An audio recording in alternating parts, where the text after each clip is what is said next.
Father Joe, it is great to have you here in Pennsylvania again. You are teaching for us our Catholic sexual ethics course, and I loved the way you started the other night. Can you share that exorcism prayer?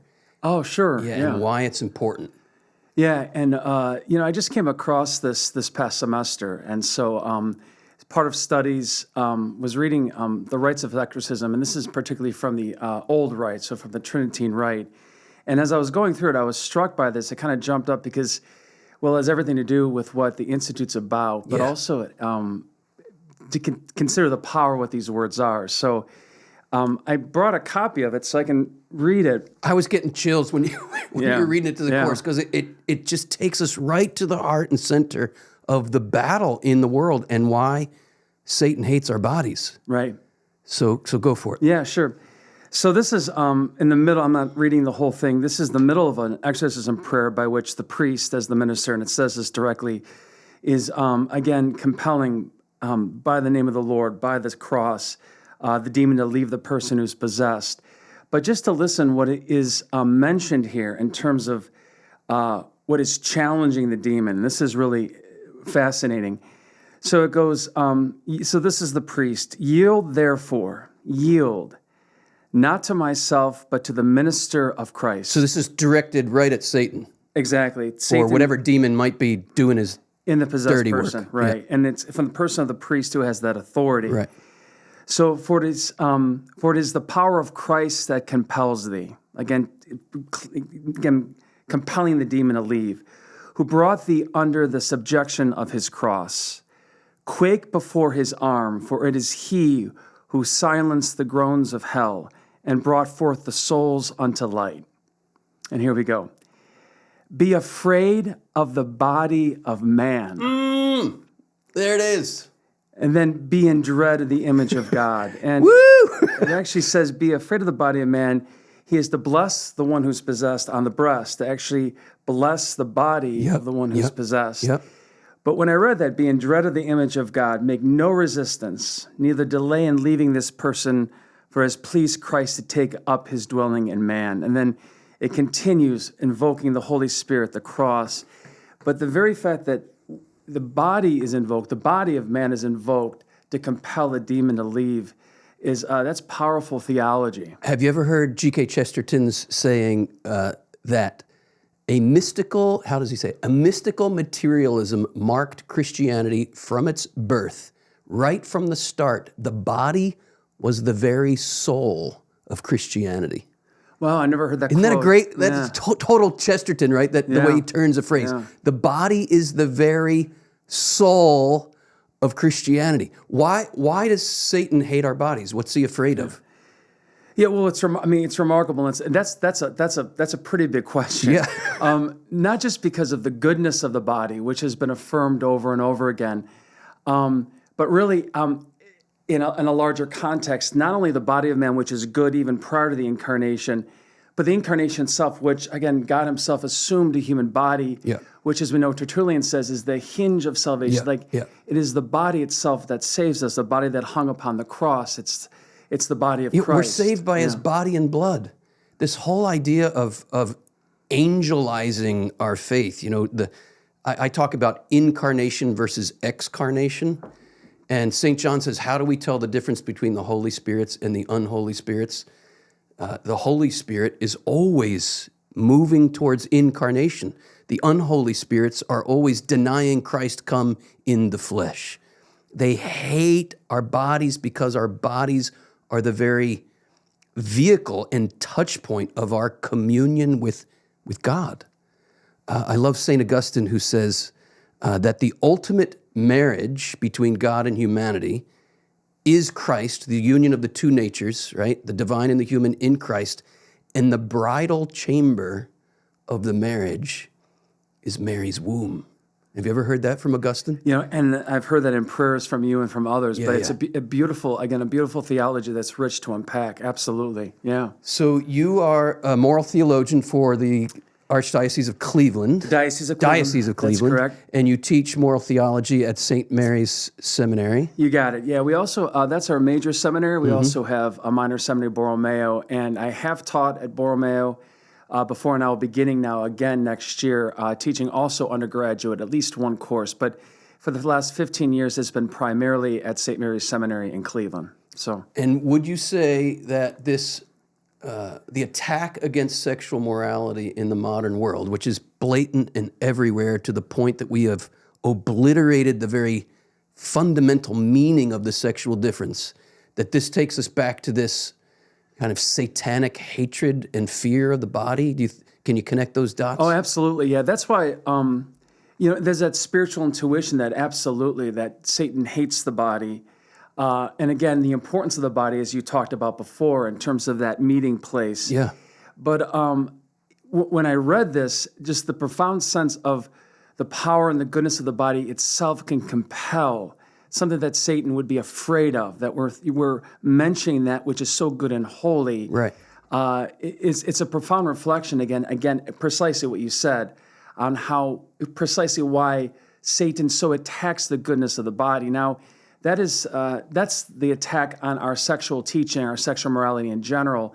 But really, over the last few years, we see it even more concretely, and really the denigrating of the body, or if it's insignificance, with a lot of the gender ideology, with really the sad fact that the body is considered something that can be manipulated, that can be mutilated.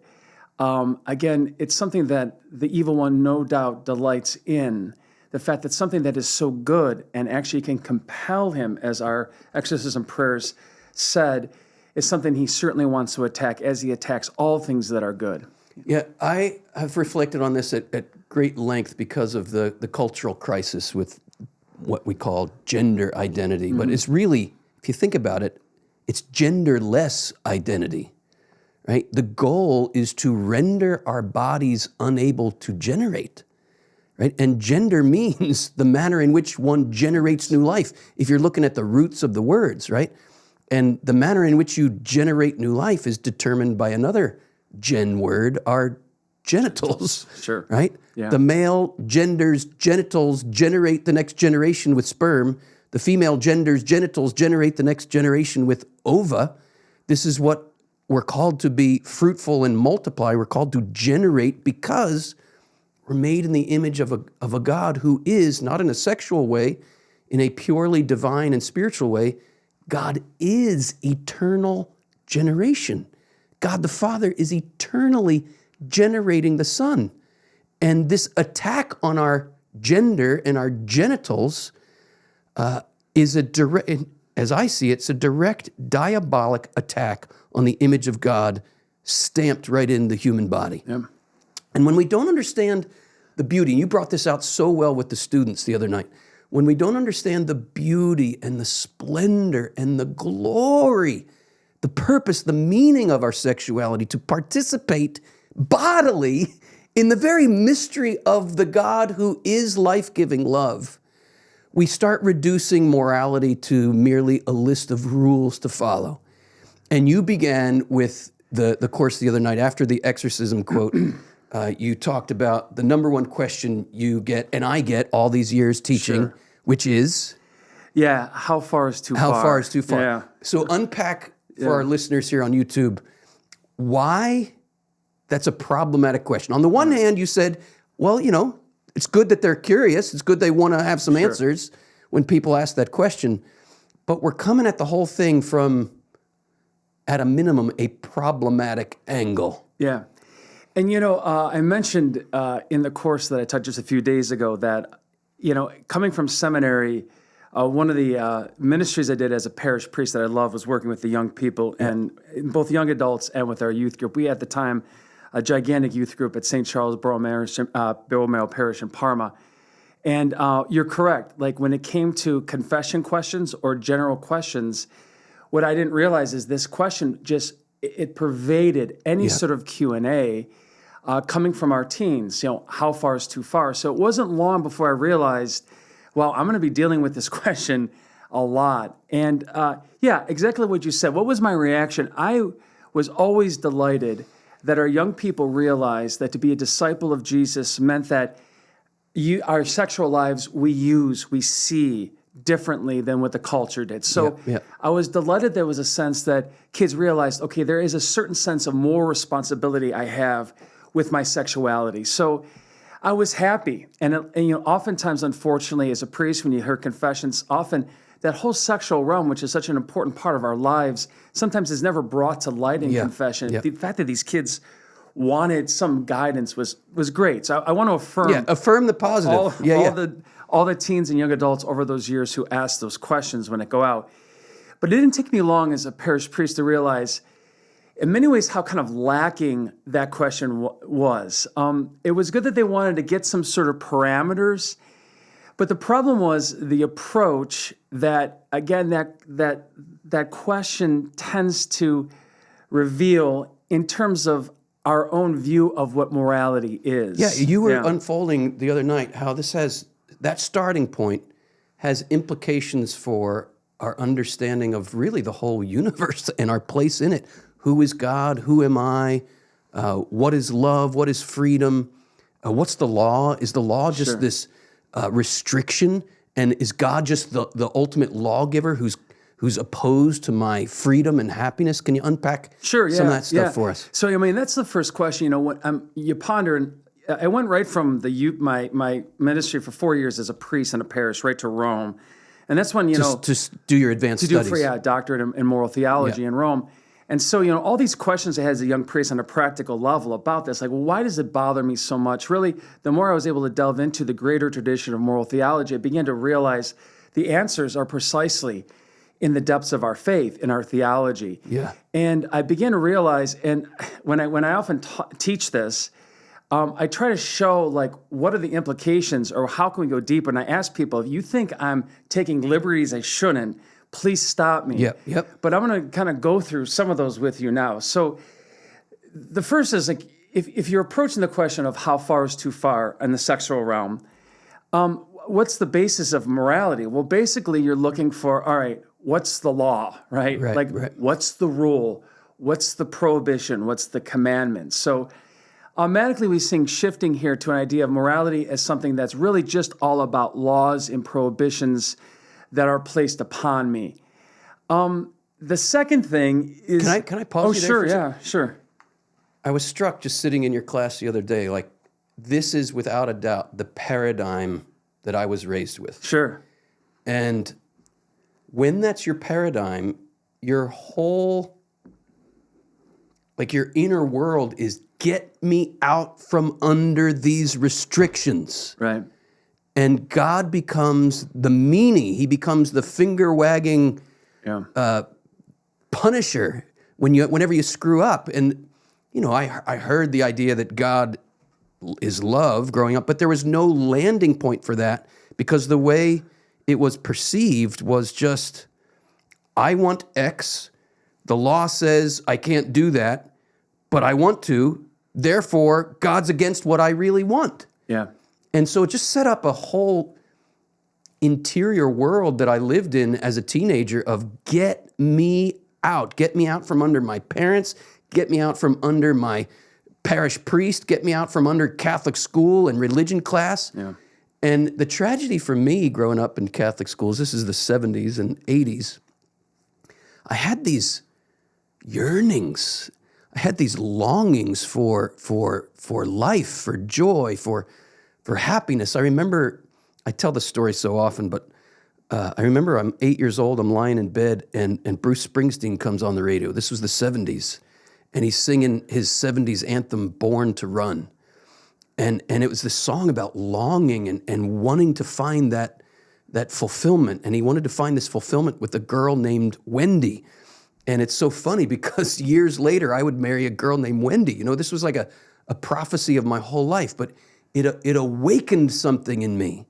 It awakened a longing. It awakened a searching. It awakened a seeking, which ultimately would lead me the whole way back to my Catholic faith to find real compelling answers to that longing.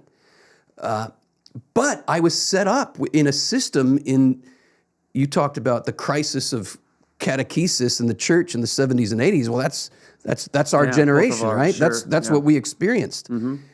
the crisis for me was nobody ever connected the dots between the longings I felt when I heard Bruce Springsteen on the radio, the longings I felt when the nuns finally rearranged the classroom in 3rd grade and Stacy Reed was sitting right next to me, and I had been waiting for that since kindergarten.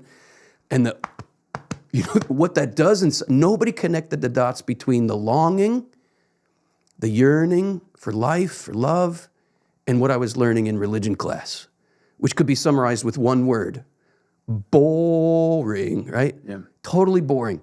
What you were doing for our students the other night, which I so loved, is you were connecting the dots between the Catholic Church's vision of what a human being is and those longings. Yeah. Show us, or tell us how, or unfold for us how that whole idea of it's just a rule, God's against you, is a bunch of baloney.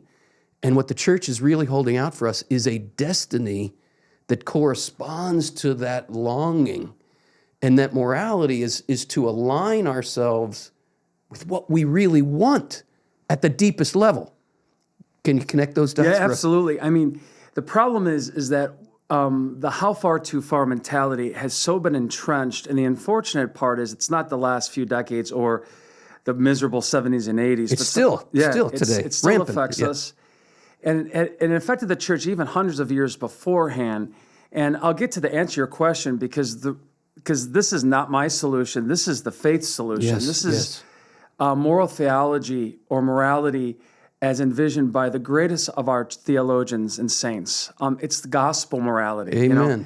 But what we have is this total shift or change that, as you said, is unfortunate because it totally casts out or doesn't even consider what you just said is so central. What's fascinating, I'll get to this in a second, is the way in which morality was always dealt with from the gospel sense. Augustine and St. Thomas was always first and foremost the question of happiness, of longing and desire.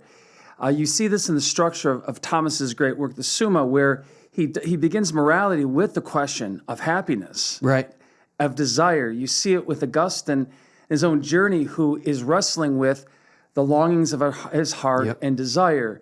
And the Catechism begins there too. It does, yeah. Chapter 1, Part 1 begins with this beautiful exposition of this desire in the human heart for fulfillment that we call God. Not how far is too far. Yeah.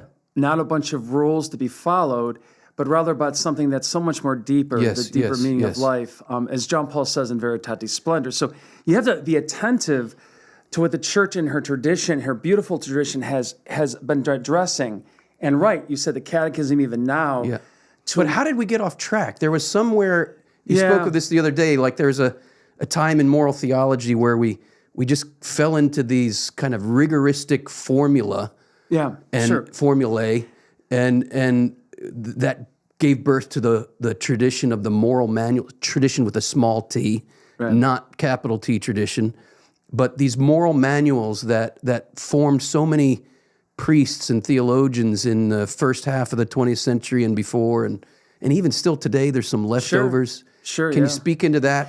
Yeah, I mean, I'm indebted to, and I know a lot of teaching in the seminary for moral theology for 15 years and studying in Rome with a lot of the guys who are also teaching in seminary. A lot of us who teach morals depend upon a particular writer who's been great. He's a theologian who's passed away, Father Pincares. Yes. He's a Dominican. Yes. So I want to give credit, but really what Pincares is doing is just telling the story of what happened, and in particular trying to redirect ourselves back to an authentic moral theology, which is the gospel morality, which is patristic at St. Thomas. So, but his insights really are shifting to his idea of freedom. I know Father Bishop Barron in Catholicism kind of deals with. Yes, he does. He talks about the same issue.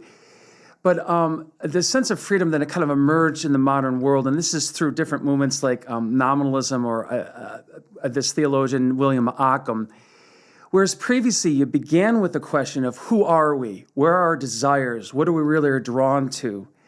And seeing that again, addressing that first. Which are anthropological questions. Absolutely. That we're created by God, not just for happiness and desire to be with Him, but also to know the truth. And that's what our intellects are drawn to. And we desire the good. That's what our wills are drawn to. And that's all directed towards why we're created. to Right. be with God in union, that he alone can fulfill us. You begin with that. So those are the transcendentals, the true, the good, and the beautiful. Absolutely. And freedom then, of course, those are the powers of our soul, right? Our Right. intellect and reason are drawn to those. And what is freedom? It's supposed to direct us towards the answers of that longing, towards God, towards truth. What happened in the early modern period? Well, what happened was we focused not on those things and saying freedom is meant to direct them to our end. And this is why we'll talk about the law that directs us towards really what answers our longings, but it redefined the human person. So it transformed anthropology, who we are as persons, by focusing merely and reducing the human person as simply freedom. What mostly defines you is you are freedom. So rather than freedom flowing from my faculties And your desires for happiness my longing, and truth and goodness, right? and using my freedom to direct that longing towards that which will truly satisfy, Freedom's job. Right. It becomes perfected as it leads us to that end. That's but correct. rather than that, Occam put freedom First, as the foremost. foundation of what the person is rather than the longing. Is that what you're saying? Absolutely, yeah. He considered us what defines who we are. We are really our freedom, you know. And what is that freedom? It's a radical freedom to be able to either choose this or that. You know, this is what freedom is. It's just simply this sheer power. Right. Without and it is very subtle. He kind of buried those natural inclinations towards truth and goodness and towards happiness by redefining the person simply as that freedom. It sums you up. The problem is when you're summed up as that freedom, anything that is restrictive of me being able to choose either this or that, it actually restricts me. You know, it restricts me. So law, which naturally kind of restricts us, if you Right, think right. that, at least in his model, Right. is something that's not positive at all, but it's negative. So it's not aiming you towards the good you desire. No, It's just opposed to the very idea of your liberty. It restricts you, thus it's restricting your freedom Right. and your happiness. And if your freedom is you, anything that restricts it is a restriction of you. you, yeah, precisely. So it's contrary to you. It is, yeah. And it gets even more sick, though, and I want to talk about this because if he's going to define us as humans as freedom, that really defines, really at the heart of the matter, this is what we are. We're freedom, right? Then he's going to do the same thing with God. God, what defines God? Well, God is freedom, except he is an absolute freedom, right? That defines who he is. But what that does is it creates this immediate rivalry or conflict of freedom. Because when we look at the moral law, the question, you said it earlier, where does the moral law come from? Well, it comes from God. Right, right. He's the one who's giving the law. Well, what's the problem? The law that he's giving, because he's absolute freedom, he can do what he wants, is naturally something that's negative that I'm trying to get around. How far is too far is a way to Right, get around right, a law? right. Because the law naturally stifles my freedom, stifles who I am. But what we see here essentially is a rivalry between God and the human person, that he's against our freedom, against our happiness. So as you shared in your own witness, Yeah. that's precisely more of a logical conclusion when we see this system sort of develop in the early modern period. And you connected this with the very temptation in the garden. Yeah, I mean, it's remarkable. You know, Adam and Eve, given that, and of course in that setting in Genesis, being in communion with each other, being in communion with the Lord in the garden, what is precisely the temptation that we see the serpent offer? It's precisely this. It's one of rivalry, you know. Eve goes up, she sees the good of it, she desires it, but nonetheless, what does Satan do? He gets in between, and what he does is he tries to convince her, and he does quite well, right? That the reason why God does not want, I'm paraphrasing Genesis, doesn't want you to eat the fruit of the garden is because he knows if you do, you will become like gods yourself, which is an incredible lie. Yeah, because we're already made in the image and likeness of God. And Genesis says it before that moment. Right. So what he's saying is God's holding back on you. He knows that if you eat the fruit, you're going to have something like, you're going to be like gods, which you already are. And so he's creating a rivalry between Adam and Eve and God, which they take the bait. So this is where Scripture, you know, there's so much controversy in the modern world about creation versus evolution, and I just love being Catholic here because we have the liberty to recognize in our understanding of Scripture that these stories, the Catechism says it, are deeply symbolic, right? And if we lose the symbolism here, we're just going to think of this as some quaint, archaic myth that really has nothing to say to me. But you're putting your finger exactly on, if we're paying attention to what's really going on inside there. I know it. I feel it in my bones. Deep down in there, there is a battle for me to believe that God's law is for me and not against me. Yeah. And I mentioned this in class. It is remarkable that what Satan does is essentially you're saying God is against you. He's your rival. Yeah. And what is remarkable is that some of the earliest messianic titles that are pointing to the fact that the Father wants to save us as humanity, and he wants to send a Messiah to do so. Some of the earliest are what? From Isaiah, that we utter every Advent, Emmanuel, which means God is for us. Yes, He's with us. Right. God's with us. What a remarkable revelation of the Father to reveal who he is and who his Son will be. I'm not against you. I'm not against your happiness. I'm not against your desires, but rather I am for you. I'm with you.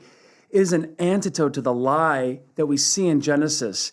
And it reveals really the lie that perpetuates when we think of God as being a rival to our desires for happiness and goodness and truth. No, he's for you. He's with you, and the fullness of that in Christ Jesus. And you drew out really beautifully how Christ, as a kind of new Moses, coming, the Sermon on the Mount, Moses came down from a mountain with the 10 Commandments, which are essentially prohibitions, thou shalt not.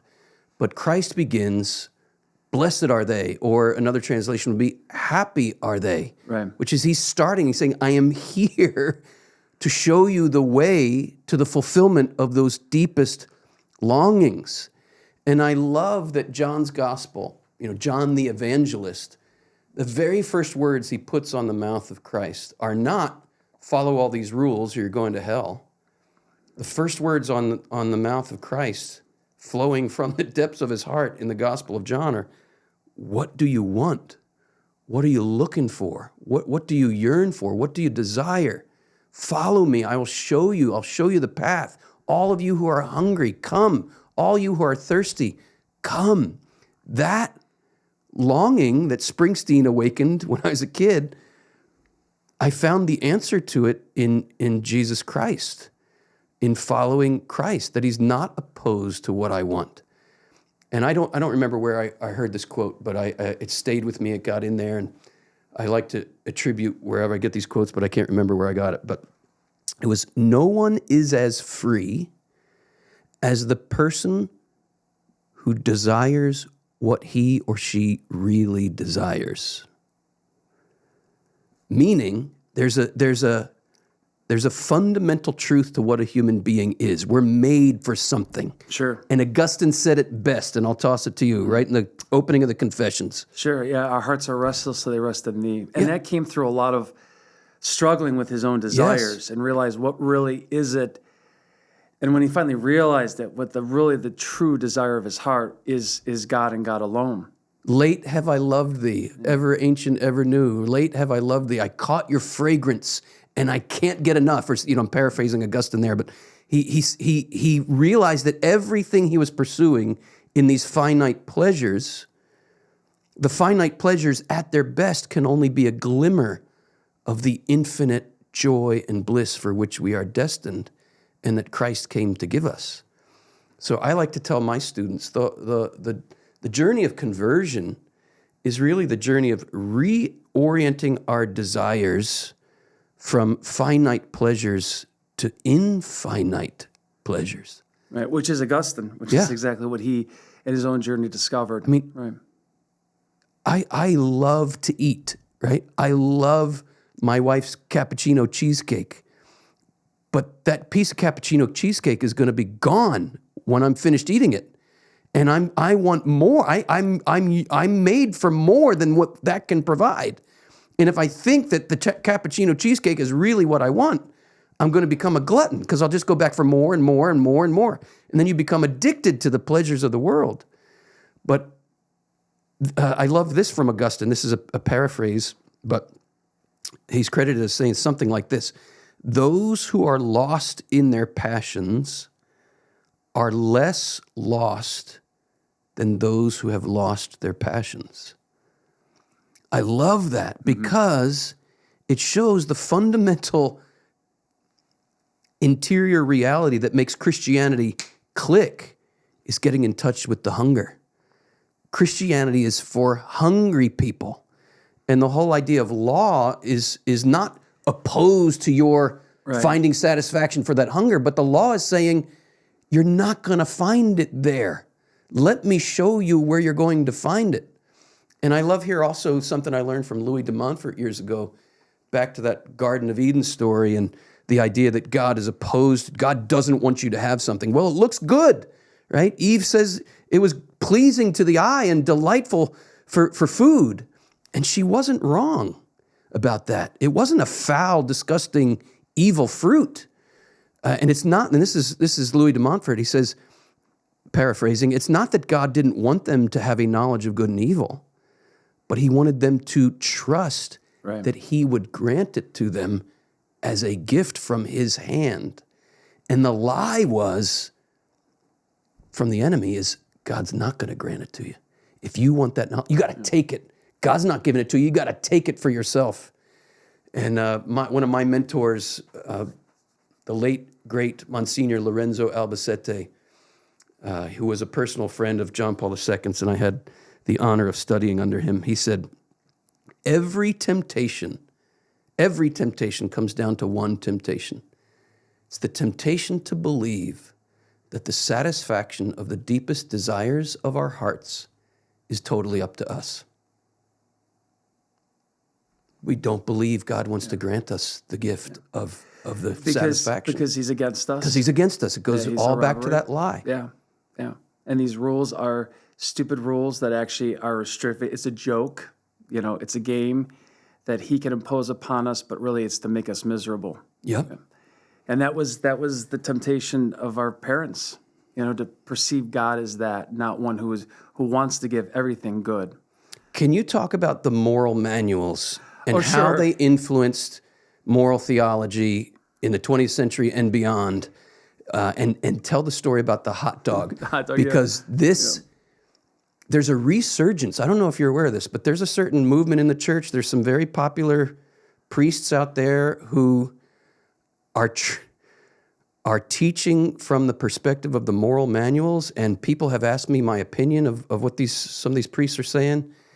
And I finally gave a listen to some of these talks, and it's so disturbing that they're basically reading out of the moral manuals, trying to teach people morality from this rigoristic, legalistic, faulty anthropology that is it's not just cringeworthy, it's misleading people. Mm-hmm. Talk about this whole small t tradition of the moral manuals and how we got there and how we get out. Is there hope? So, we talked about how the gospel patristic father, St. Thomas, began with the question of desire, happiness, and how morality fits within that. And we'll talk a little bit about law, because law had a completely different notion. It wasn't some sort of imposed upon us by God, who is a lawgiver. But as we're going to see, law is actually something beautiful. It's actually linked to wisdom within that sense. And it's a wisdom about, what really will satisfy. What is the path that will get us to return to the Father, which is the whole purpose of why we're created in His image, but to be with Him forever in heaven. And to participate in His eternal ecstasy of life-giving love. Right, yeah, and that's what the wisdom, that's why law is almost synonymous with wisdom, at least as the Catechism says. Right. What shifted here was the idea, really kind of accepting, perhaps not even realizing it, what Occam was saying, that law just simply issues from the will of the lawgiver. It gets even stranger. There's not even necessarily a reason why God gives the law. It's almost like a divine whim, according if you read this, which is even more bizarre, because it's not really linked to anything that's good. It doesn't link wisdom. It's simply God says so, we have to follow. So there's a tremendous shift that occurred then as manuals, and the manuals really were produced at a time in which we had seminaries for the first time in the United States. So Trent saw the problem of the church's, the failures of the church and how it needed reform. It really addressed this by really training priests better. So St. Charles Borromeo, as one of the great implementers of Trent, established and helped establish the seminary system. We need books to train priests. Right. And so the manuals began to be formed. But while it was drawing upon the great traditions, it also was being influenced by this new idea of freedom and anthropology.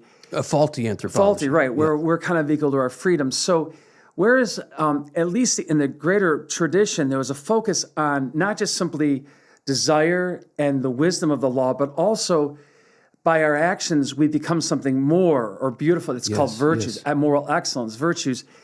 It became more of a focus on, all right, what are the laws that we have to obey or obey? Essentially, they became concretized, how far is too far manuals that would catalog sins, would catalog the law as a way of focusing on this is what morality is all about. Virtue became the predominant virtue, if you see the development, is not faith, hope, and love, but rather it's obedience. Yeah, here's the law, follow it. Because that's all morality was. And there's no room for why is that the law? Or there was no room for why, because often there was no why. God simply said you had to do it, and you had to do it. And that's all that coming from Occam's understanding of who God is. It's kind of like a logically kind of felt. And if you examine this, and this is what Father Pencaire is so useful, when he examines the development of these, you see more and more reduction of virtue being talked about. You see a reduction of these things. There's no the treatise on happiness is thrown out. And you see more and more a focus on a catalog of sins, a catalog of laws. And it gets to the point where this is what kind of defines morality. It's really how far is too far, what can and cannot do. So the hot dog example is great because it tells you this has affected us up to this time. Oh, mercy. I come back from Rome, and my first semester in the fall, when I came back in 2009, it was a pretty big class. It was fundamental moral theology.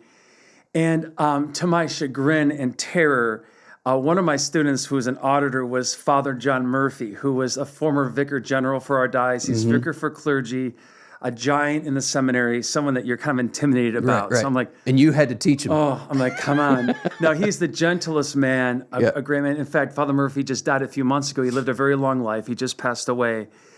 But he would sit there front row, and he'd line up all his old books, But it ended up being a blessing, because he was actually intrigued by it, because what the theology he got as a priest in our seminary back in the 50s was from the manual tradition. And he had all the manuals lined up in Latin. He had a few English versions.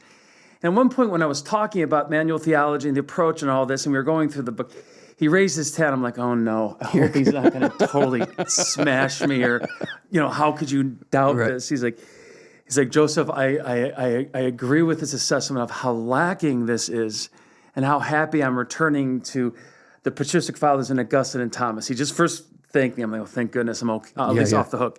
He says, let me give you an example. He said, when I was a student in seminary. So an example of the how far is too far moral manual approach. Yeah, like what he studied. He said, I forgot who his professor was of moral theology in our seminary in Cleveland. This is back in the 50s. He said that they spent almost an entire class on the issue of, he called the hot dog. So I couldn't believe this. So I didn't know this either, because prior to the Second Vatican Council, you could not eat meat. On Friday throughout the year. The whole year, not just Lent, right? So the great moral dilemma presented was Fridays during the fall, all right? So high school football games, you're at the stadium.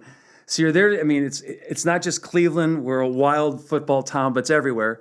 So you go to the stadium, and there you are. As a Catholic, you're tempted because they're rolling away is the hot dog.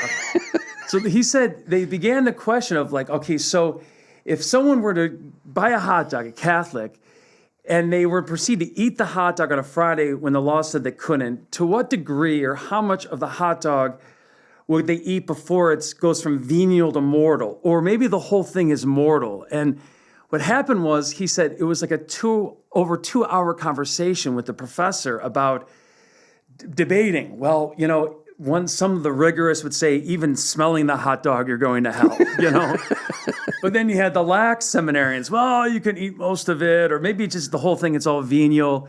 Some say one bite's venial, and they came to this agreement that, well, as long as you ate less than half, which actually kind of sounds like it's an equiprobabilism, but less than half, you're in sin, but you're not going to hell if you die on the way home. Right. And But if you ate the jumbo hot dog, that was I'm like, didn't everyone think about the jumbo hot dog? But they didn't. So the idea that this dominated, by the way, a whole class in seminary. But you see the logic of it. How far is too far? Yeah. What's the law? So but it could come if with that whole mentality, it's like, okay, venial sin. Oh, you're about to eat more than half the hot dog. Yep. Now it's mortal. Right here's the mortal sin part. When you apply that paradigm to life, and we all know moral questions are of utmost seriousness, right, for our destiny. But it's not merely because we're breaking a rule of an arbitrary God. right. It's because we have a destiny, and there is. I remember years ago I was listening to a moral theologian who put it this way. He said, "If there's no destiny, there's no such thing as morality." And I thought about it. I was like, "Oh, that's quite interesting." Yeah, if there's no destiny, there's no morality. For example, pick the nearest Starbucks to your rectory, wherever you live. Oh yeah, I mean it's right down the highway. Okay, right so down if to your 71. destiny is that Starbucks, and you walk out your front door and walk in the opposite direction, someone could rightly say to you, "You're going the wrong way." Right. Right? If that Starbucks was your destiny. But if there's no destiny, if you're just going for a random walk, it makes no sense for somebody to say to you, "You're going the wrong way." Mm-hmm. What do you mean I'm going the wrong way? I'm just going out for a random walk. No, there is a destiny here, and I love that the word destiny is an archer's term. Right. It means to aim at, right? And I love this too. The word Torah, law, is also an archer's term, which means to hit the mark. Right. And then, of course, sin Right. is an archer's term, to miss the mark. Right. Which would be hamartia in the Greek. The Christian notion of sin is hamartia, missing the mark. Missing the mark. Yeah, it always bespeaks going in a particular direction. And this is also the brilliance of St. Thomas and the Catechism, because it's not just a question of happiness, but happiness is always linked to our end. So there's always keeping in mind, not just that we came from God, but we're returning to God. And how do you return to Him? And this goes back to the question of law. Law is not some arbitrary whim by some sort of despot God who wants us to be miserable, but rather it's giving us a wisdom to say, right, this is the way to which that you need to direct your heart, your longings, your happiness, because this is the only way by which your heart's desires are going to be fulfilled, that you will be in union with God forever. Law then provides that wisdom. It's not a negative thing. It's not an oppressive thing. It's certainly not the product of a God who is a legislator that wants us to be unhappy. But as the Catechism says, it's a form of fatherly wisdom. It directs us. Father Giertek, who is a theologian, a papal theologian in Rome, uses an example I use with the students that's almost like a signpost, right? You don't focus on the signpost, but signposts are important. And you use the example going to the Starbucks, right? Right. Because it directs us. If you want to go this direction, that's the way you go. That's the way you go, right. For I said, the Amber Alert signs we have in Cleveland not only give you Amber Alerts, but also bridge out on I-90. Yes. It warns us if you go in this way, you're going to be falling into the Cuyahoga River. Go a different way. And this is a much more richer and positive sense of law. Yes. It's a Father who wants to teach us the ways by which we're created, and this is, again, where He wants to direct us towards our ultimate happiness, which is His desire. So let me just clarify this for those viewing. When you and I talk about the problematic nature of the moral manuals, we're not saying that the problem is with God's law. No, not at all. Not at all. Christ says it better than anybody, of course. Yeah. Think not that I've come to abolish the law. I've not come to abolish the law. I've come to fulfill the law.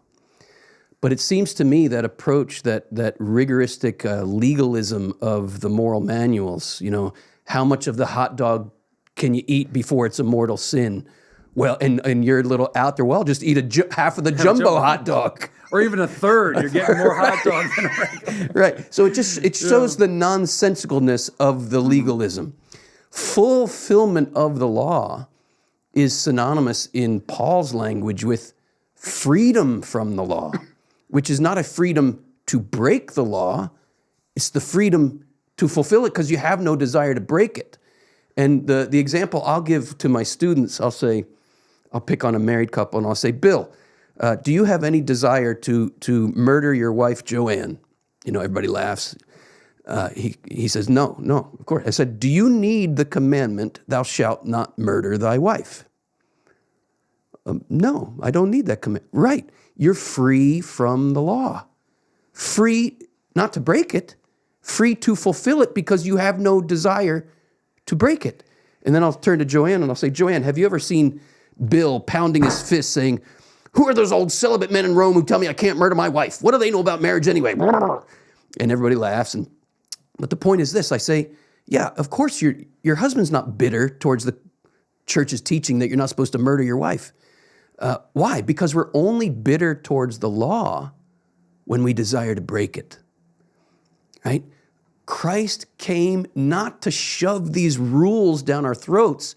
He came to transform us inwardly so we would no longer need the law, so that we could fulfill the law.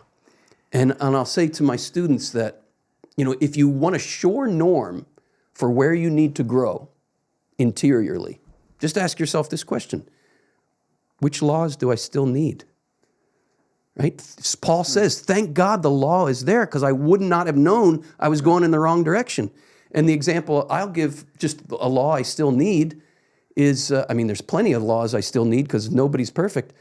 But, I travel a lot. Sometimes I'm pulling into my driveway at Sunday morning at 3 a.m. from a trip somewhere. And it's the law the next morning when I wake up that's going to get me to Mass because I want to sleep in. Thank God for that law. It's good that the law is there. But it shows, okay, Lord, come into my heart, rework what's going on there, rearrange the furniture. And here I love Augustine again. The law was given so that grace might be sought, and grace was given so the law might be fulfilled. So many Christians in my experience, and you tell me your experience, Father, these are decent Catholics who want to do the right thing. They go to Mass on Sunday. They want to be a good Catholic. But they're still in the Old Testament. They're thinking, I have to pull myself up by my bootstraps and be a good little boy or a good little girl and check the box, rather than falling on our knees and saying, I see what the law calls me to. I see my inability to do it. But Lord, I open to your grace and your mercy. Please come to me, come inwardly and transform me by your grace. If we don't have that, we're still stuck in the Old Testament. Yeah, and the transformation piece is important, and that's what's good. I agree with you. Being stuck on a sense of simply morality equals law or the negative prohibitions is the problem. It's not the law itself, it's not the Ten Commandments itself. Right. In fact, there is an essential way in terms of walking the Christian life where, especially with children, we should absolutely teach our kids the Ten Commandments. Yes. I'm not anti-Ten Commandments. No one's, of course Christians not. are not. But what we see is that I agree with what you're saying, and the language in terms of we use of morals, so to take what you said and place it within a moral standpoint is that it's the first step. You got to learn the game. I mentioned in class. Yeah, you had great examples, sport examples and music examples. So like discipline and law, when you first begin learning a sport, is essential. Like I mentioned my nephew Joan at the T-ball great game. Story, yeah. And he hits it, and then it goes over in the outfield, and he runs to the pitcher's mound. Right.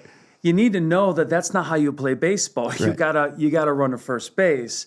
Or my other nephews, when they learn basketball, it's torturous when you watch Little League basketball because the kids will carry the ball. They have to learn to dribble. They go out of bounds. That's not the rule. You can't go out of bounds to avoid your opponent. You have to, confront them. So that sense of, and also discipline, it's tough to discipline yourself to this.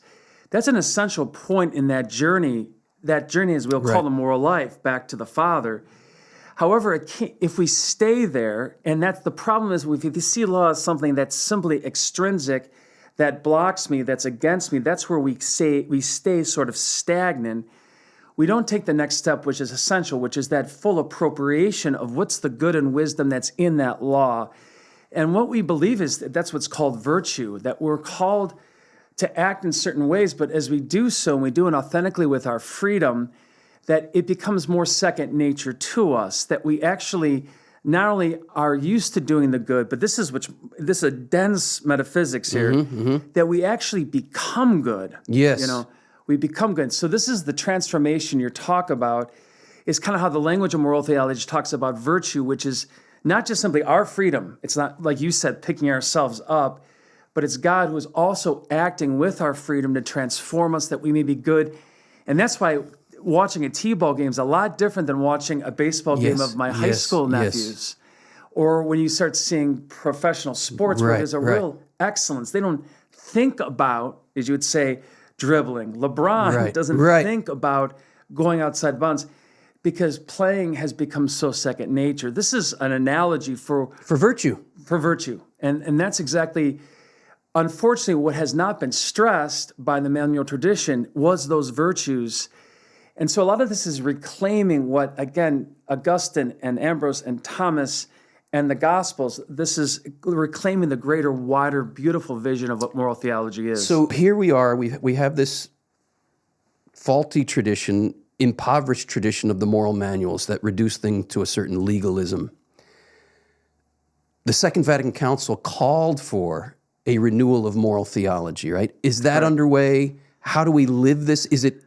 Give us a vision of what's going on in the wider church, and give us a vision of how we live this day to day in our practical lives. Yeah, I mean, to address the problem, as you said, we have the theology, which is vibrant, and there was a rough time in the church. Part of the reason John Paul had to write Veritatis Splendor is trying to reshift our focus. So this happens. And Veritatis Splendor was his encyclical on moral theology. From 1993, right. And never before had a pope written just on the subject an encyclical on the subject of moral theology. Yeah, on two moral theologians just strictly on that subject. So there's been luckily a lot of writings, a lot of movements that have been focusing more on shifting to a deeper sense of virtue, of seeing the more whole vision of moral theology. But in terms of how this filters down, it certainly can filter down with how we train our priests, and we're doing a great job in our seminaries doing this. But also to really... Do you really believe we are doing it? I absolutely do, yeah. I mean, our guys...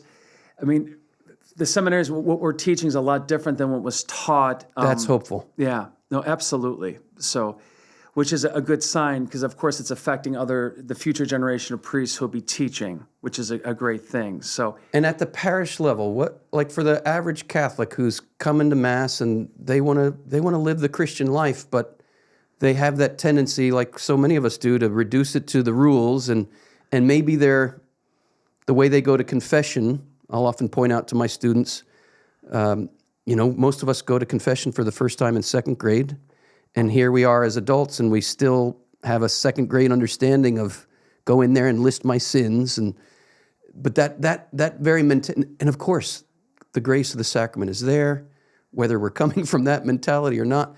But there's that can be evidence that I see this kind of tit for tat thing. God gave these rules, I've broken them, I need to say the rules I've broken and get my absolution. What would be a richer experience of the sacrament of confession? Yeah, I think what even goes back further is to address, what are people's concept of God? Are they still holding on to an idea that we have a lawgiver who out of a whim is demanding these things from them? And to shift that, you said, we can talk about loving God and stuff. Sometimes it doesn't translate in realizing that the reason why I'm confessing these things is because it obviously it hurt God because he loves me and I'm doing these things. It's hurting myself, it's hurting others. And to see that I'm called to something so much more. Yes. To make those connections, to realize that, okay, I broke this commandment, I did this sin, but what's at the deeper level of this is that I'm called to something so much more than this. And to know that those sins that are confessed are pointing to not just simply a weakness of mine that I need Christ's mercy for, but I need to be, this is a place where I encounter not just forgiveness, but also transformation and hope and strength and a realization of my humility that I can't do this on my own, but also the great hope of what this points to, that I'm made for something more Yes. than this. And that's what Pope Benedict used that language for virtues, to be something more. That's a very more simplistic way of understanding it. But that's precisely, I think, we can deepen that sense. It's same thing with, Father, how far is too far? I could give legitimate answers to that. I'm not going to do that right now on this podcast or this YouTube. But like, I'll assist in that. I'll let you know like what you should not be doing, and what you should, but at the same time, I want to shift to something deeper, and I will when I answer that. But realize that what all these things are doing is enabling you to love this person, right? So or also prepare your heart to have them prepare their heart if you're their husband, and prepare your heart to give away your life to your wife. Yes. Like, so in other words, it's love, and that's the heart of chastity, right? Yes. To invite them to chastity, That reminds me, and this is a good closing point. John Paul II, in Love and Responsibility, says, freedom is the means and love is the end. Freedom exists for the sake of love, and people desire love more than they desire freedom. Freedom exists, he says, to be spent on love. How are we spending our freedom? And this is, I'll loop it back to Bruce Springsteen. He said years after he wrote Born to Run, he said, I wrote that song Born to Run because I wanted to express my freedom.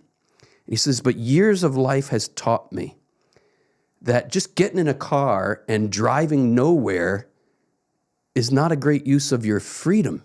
Freedom has to be spent on something worthy for it to be fulfilling, right?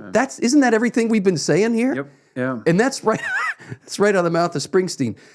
So maybe the Catholic school experience for Springsteen had some seeds got in there that grew. Father Koopman, I am so honored. I mean this from the bottom of my heart as the president of the Theology of the Body Institute. I am so honored that you are on our faculty.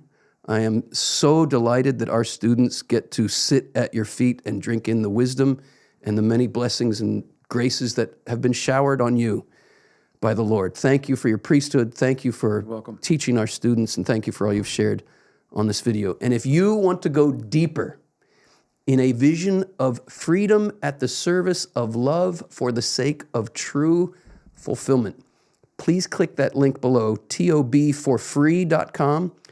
We will send you 3 free introductory sessions to our course, Theology of the Body, Level 1, the Head and Heart Immersion course. You will not regret it. Thanks, Father Joe. It's great to be here. Thank you, Appreciate Christopher. Thank you. Thank you, Juan.